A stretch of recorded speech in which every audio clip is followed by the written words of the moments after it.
In Idaho, you have 4 areas that are designated tribal land, also known as Indian reservations. You have the Coeur d'Alene Indian Reservation, Nez Perce, Fort Hall, and Duck Valley. Now, when I talk to people about looking at buying property on tribal land, a lot of people shy away from it. But when I ask them questions, I find out that they don't actually have the facts right, and there's a lot of misconceptions they have. So in this video, I'm going to talk about everything you need to know about buying property on tribal land. Stick around.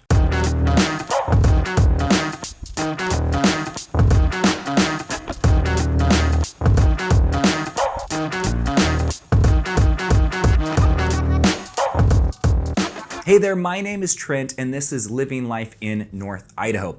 On this channel, we talk about what it's like living, eating, working, playing, and buying real estate here in Idaho. So if that's something you're interested in, make sure you tap the subscribe button and hit the notification bell so every time I come out with a new video, you get notified. Now guys, I've been in this area for 30 years. And one of the reasons I'm doing this channel is to make sure people really know what it's like living here in Idaho. Idaho is a unique place to live, and I really want to help preserve it and keep it the way it's been.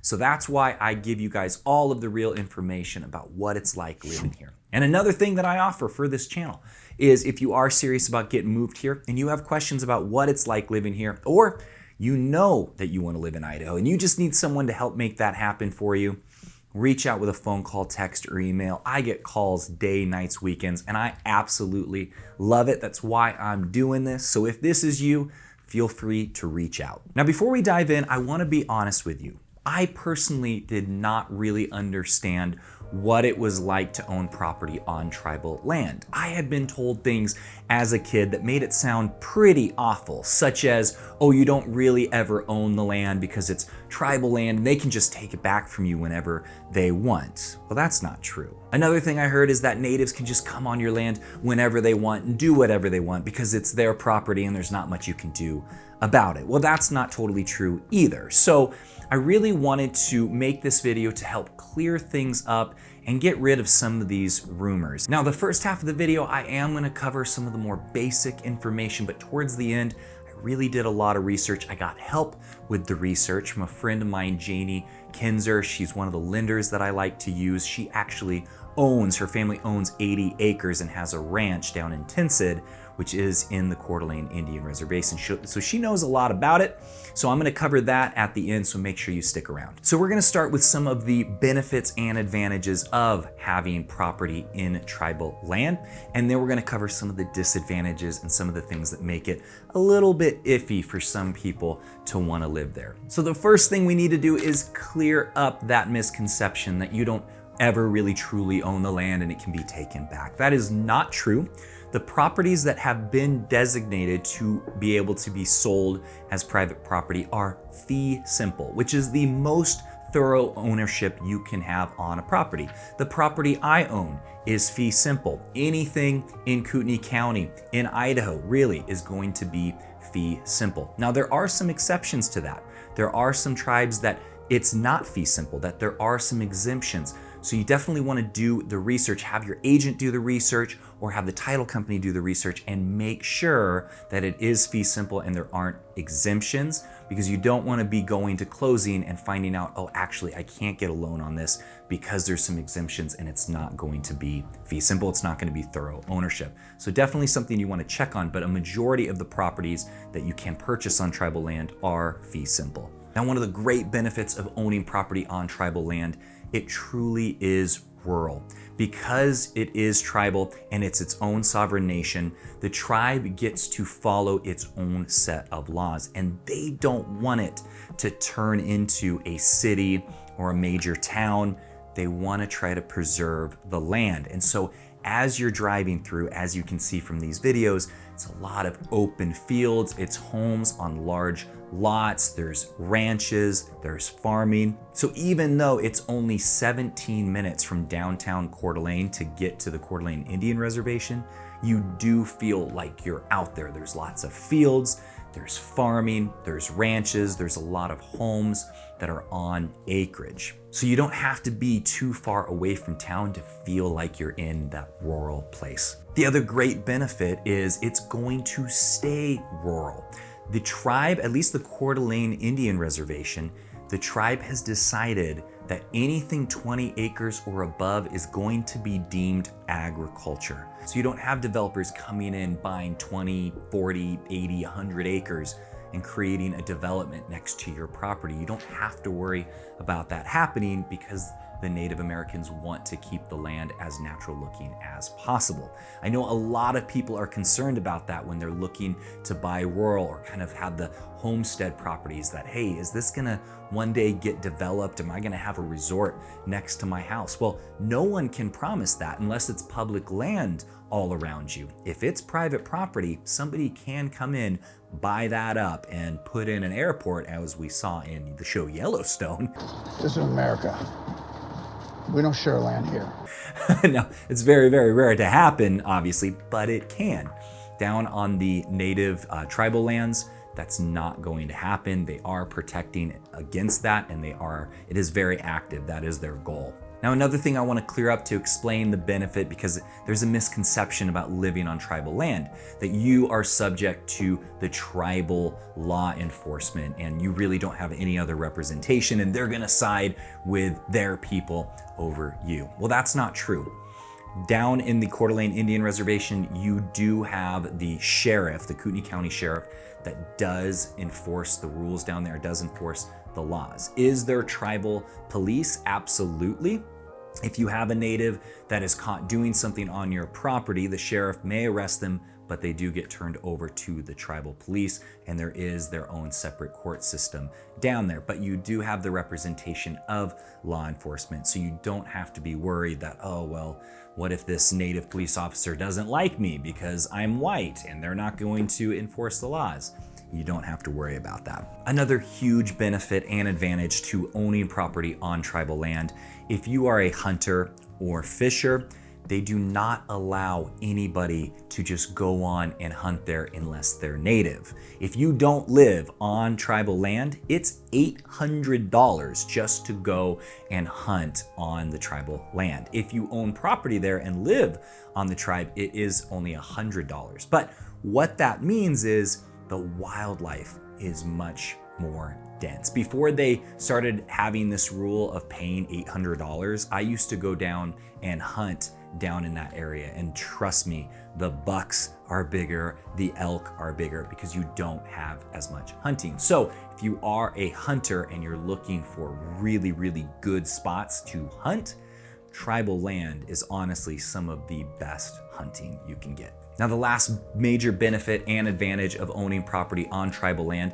and this is specific to the Coeur d'Alene Indian Reservation, it is located in a very awesome spot. You are 17 minutes south of downtown Coeur d'Alene, and you're only 20 minutes south of Spokane Valley. Kind of interesting, right? But because it's located just south, you can take the road right at Fighting Creek gas station. You follow that. In fact, when I was done, I needed to go into Spokane. When I was done filming, I just took that route, and within 20 minutes, I'm in the Spokane Valley.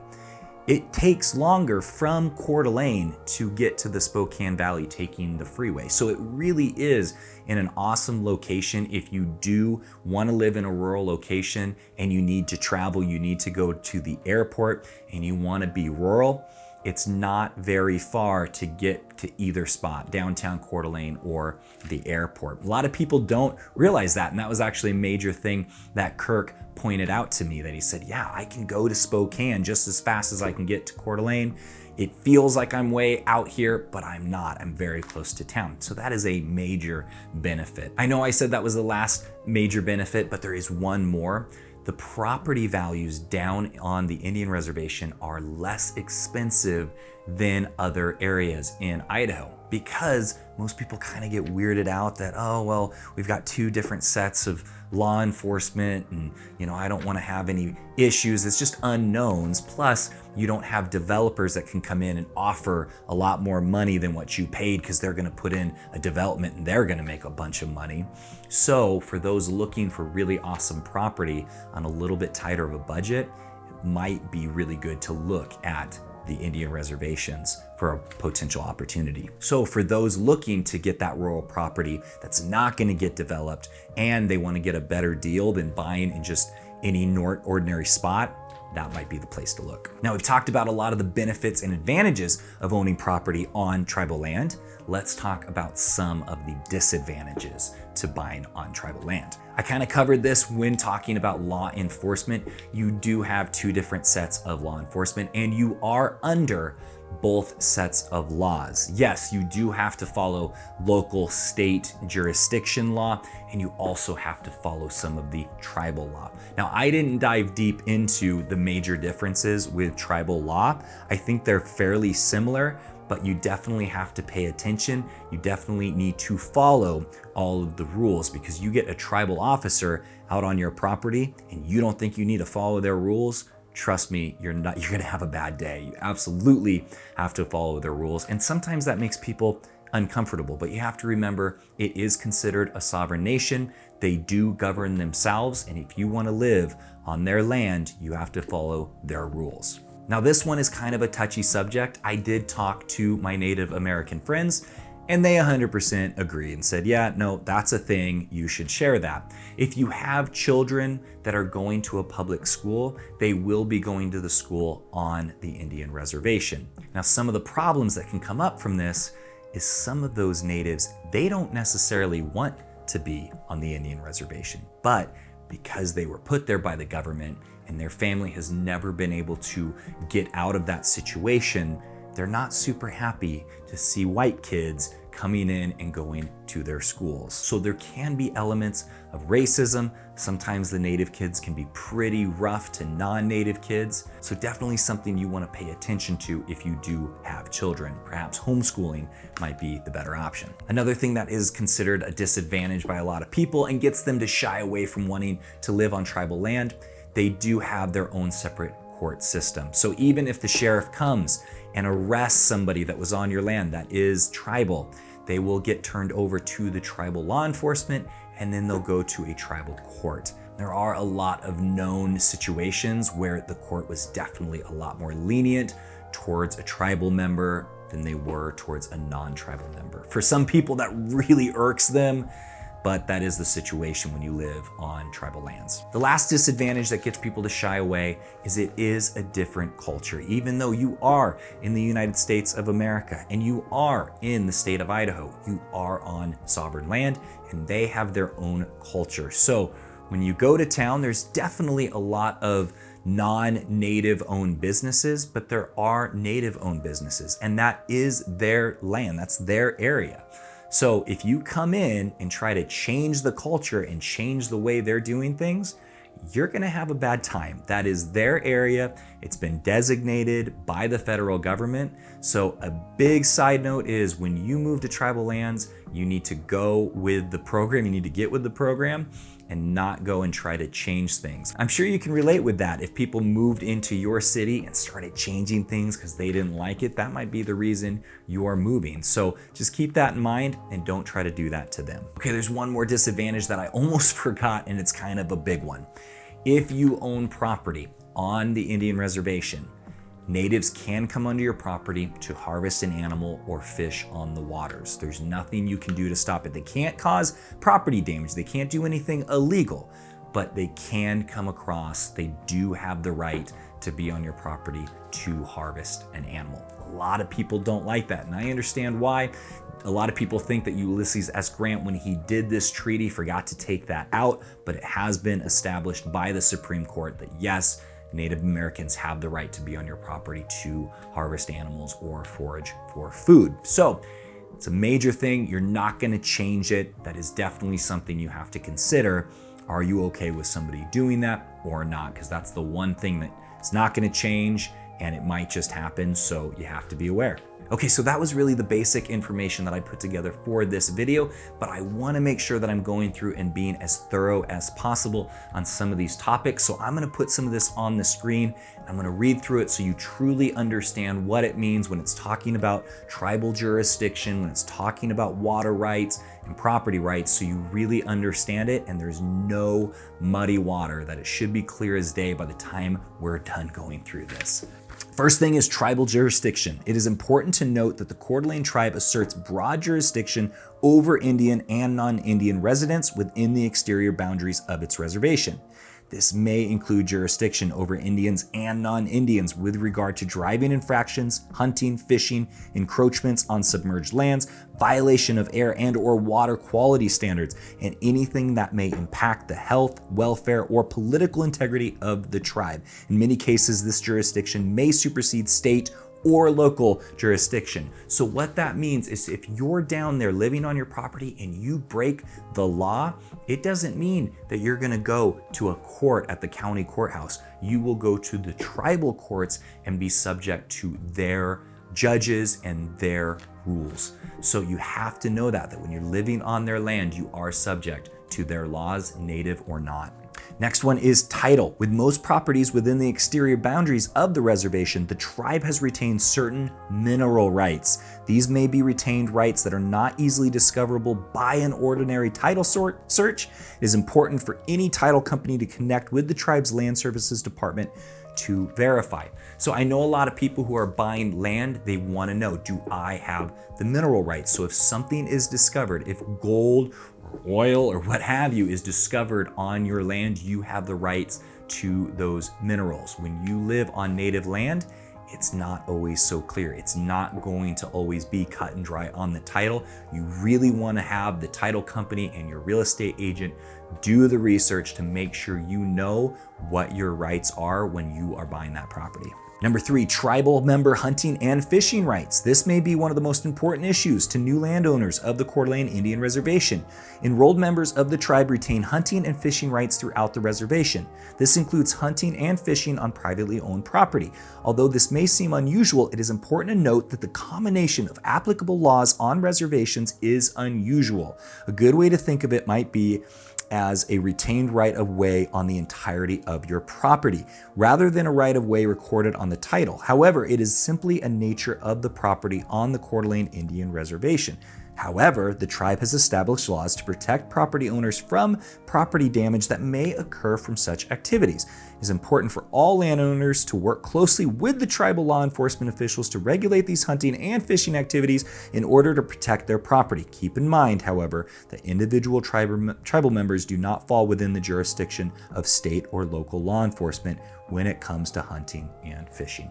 So we initially covered that, but this goes into more detail. It might not say it on the title that Native Americans have the right to come onto your property, but it is known in tribal law, and it is just a fact of the matter. So just because it doesn't say it on your title or on your deed, it is law and it can happen. Somebody can come on that's native and fish or hunt on your property. Trust lands. Much of the Coeur d'Alene Indian Reservation is comprised of lands held in trust by the United States for the beneficial interest of the Coeur d'Alene tribe or individual Indians.